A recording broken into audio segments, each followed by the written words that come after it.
Dear লাৰ্নাৰ্ছ আশা কৰোঁ সকলোৱে ভালে আছে। আজি এটা মষ্ট ইম্পৰ্টেণ্ট কণ্টেণ্ট লৈ আপোনালোকৰ হাজিৰ হৈছোঁ যে অসমৰ বা ভাৰতৰ কিছুমান চন আছে বা কিছুমান যুদ্ধ হৈছিলে, সেই যুদ্ধসমূহক বিভিন্ন ধৰণৰ নামকৰণ দি নাম ৰখা হৈছিলে আৰু সেই যুদ্ধসমূহ কোন চনত কাৰ মাজত কেনেকৈ সংঘটিত হৈছিল, কোন ঠাইত হৈছিল, এই গোটেইখিনি তথ্য আজি আপোনালোকৰ আগত মই আলোচনা কৰিম। তো আপোনালোকে ভিডিঅ'টো স্কিপ নকৰিব, স্কিপ নকৰি সম্পূৰ্ণকৈ চাব, মই এইটো ৰিকুৱেষ্ট কৰিছোঁ আপোনালোকক। আৰু যিসকলে মোৰ চেনেলটো ছাবস্ক্ৰাইব এতিয়াও কৰা নাই আপোনালোকে ছাবস্ক্ৰাইব কৰি ল'ব, যিহেতু পৰীক্ষা খুবেই ওচৰত আৰু মই খুবেই ইম্পৰ্টেণ্ট কণ্টেণ্টসমূহ দি আছোঁ। আপোনালোকে ধুনীয়াকৈ ভিডিঅ'টো চাই যাব, স্কিপ নকৰিব। কিন্তু বলক মই ভিডিঅ'টো আজি আৰম্ভ কৰিছোঁ। আৰু যিসকলে এতিয়ালৈকে মোৰ চেনেলটো ছাবস্ক্ৰাইব কৰা নাই ছাবস্ক্ৰাইব কৰি ল'ব আৰু ছাবস্ক্ৰাইব কৰি টেকন'লজি ইনফো চেনেলৰ প্লেলিষ্টত গৈ আপোনালোকে নিজৰ যিখিনি কণ্টেণ্ট লগা আছে বা যিটো ছাবজেক্টৰ বিষয়ে আপোনালোকৰ দৰকাৰ সেই ছাবজেক্টটো আপোনালোকে তাৰ পৰা বাছনি কৰি নিজে নিজে উলিয়াই পঢ়িব পাৰিব। তো বলক আজি যিটো ফাৰ্ষ্ট হৈছে কুৱেশ্যন, সেইটো হৈছে ইটাখুলিৰ ৰণ। এতিয়া হ'ল ইটাখুলিৰ ৰণ কেতিয়া হৈছিল বা কোন চনত ইটাখুলিৰ ৰণ হৈছিল, কাৰ কাৰ মাজত হৈছিল, কেনেকৈ সংঘটিত হৈছিল। তো ইয়াৰ বিষয়ে গোটেইকেইটা প্ৰশ্নত মই এনেকৈ এক্সপ্লেইন ৱাইজ আপোনালোকক ডিছকাশ্যন কৰি আছোঁ। ছাপ'জ ইয়াৰটো আহিলে, ইয়াৰটো আপোনালোকে লিখিলে, কাৰ কাৰ মাজত হৈছিল, ক'ত হৈছিল, তো এনেকৈতো আহিব পাৰে। তো এই গোটেইখিনিৰ তথ্য বা ডিটেইলছ আপোনালোকৰ আগত ডিটেইলছ ৱাইজ মই ডিছকাশ্যন কৰিম, আপোনালোকে ভিডিঅ'টো স্কিপ নকৰিম। তো আজি ফাৰ্ষ্ট পইণ্টটো হৈছে যে ইটাখুলিৰ ৰণ কোন চনত হৈছিল। ইটাখুলিৰ ৰণ হৈছিলে 1882 চনত ইটাখুলিৰ ৰণ হৈছিলে, মনত ৰাখিব।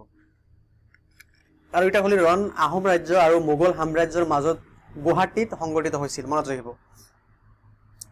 আহোমসকলে এই যুদ্ধত মোগলৰ বিৰুদ্ধে জয়লাভ কৰিছিল, মনত ৰাখিব। এইটো পইণ্ট, এইটো যেনেকৈ এনচাৰ নিদিয়ে কুৱেশ্যন নাহক কিয় আপোনালোকে ডাইৰেক্ট এনচাৰবিলাক লিখি দিব।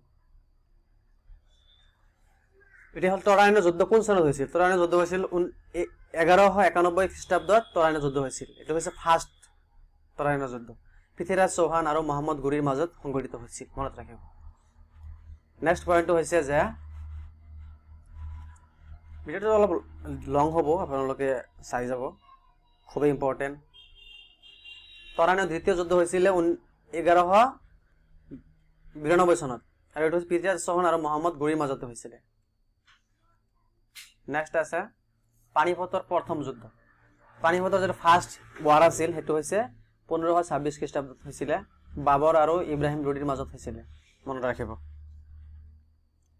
তাৰপিছত পানিপথৰ দ্বিতীয় যুদ্ধ হৈছিলে 1556 চনত হিমু আৰু বৈৰাম খাৰ মাজত সংঘটিত হৈছিলে, মনত ৰাখিব। পানিপথৰ তৃতীয় যুদ্ধ হৈছিলে, ফাৰ্ষ্ট ছেকেণ্ড থাৰ্ড, তৃতীয় যুদ্ধ হৈছিলে 1761 খ্ৰীষ্টাব্দত হৈছিলে, মনত ৰাখিব। মাৰাঠাসকল আৰু আফগানিস্তানৰ ৰজা আহমেদ শ্বাহ আবদালীৰ সেনাই ভাৰতত থকা তেওঁলোকৰ দুগৰাকী বন্ধু আছিল ৰহিলাৰ নাজিব উদ দৌলা আৰু অন্ধ্ৰ নৱাব ছাজু উদ দৌলাক পৰাজিত কৰি এই ঐতিহাসিক যুদ্ধত বা যুঁজত জয়ী হ'বলৈ সক্ষম হৈছিল আৰু মাৰাঠাসকলৰ কি হৈছিল, পৰাজয় হৈছিল, মনত ৰাখিব। ইম্পৰ্টেণ্ট। নেক্সট কুৱেশ্যনটো হৈছে যে গিলাজাৰী ঘাটৰ সন্ধি। এই গিলাজাৰী ঘাটৰ সন্ধিটো 1663 চনত হৈছিলে আৰু মোগল সাম্ৰাজ্য আৰু আহোম ৰাজ্যৰ মাজত স্বাক্ষৰিত হোৱা সন্ধি আছিল এইটো।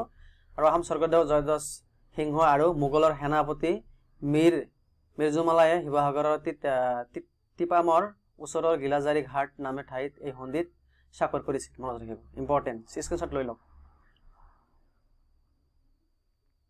নেক্সট আছে যে শৰাইঘাটৰ যুদ্ধ। এইটো ইম্পৰ্টেণ্ট অসমৰে।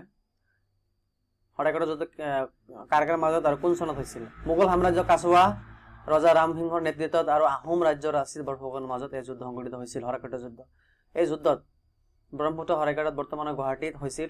আহোম সৈন্য মোগল সৈন্যৰ সন্মুখত দুৰ্বল আছিল যদিও গৰিলা যুদ্ধ কৌশল, ফিজিকেলি ৱাৰফেয়াৰ, কূটনীতি আৰু কাৰ্পেট আৰু সমভূমিৰ উপযুক্ত ব্যৱহাৰ কৰি আহোম সৈন্যই মোগল সৈন্যক পৰাস্ত কৰিছিল, মনত ৰাখিব।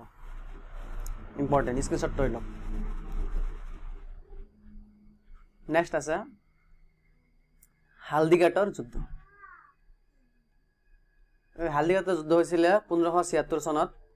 এই হালদিঘাটৰ যুদ্ধ হৈছিলে সম্ৰাট আকবৰৰ প্ৰথম সেনাপতি ৰাজা মানসিংহৰ নেতৃত্বত মোগল সাম্ৰাজ্য আৰু ৰাজস্থানৰ মেৱাৰৰ শাসক মহাৰাণা প্ৰতাপৰ বাহিনীৰ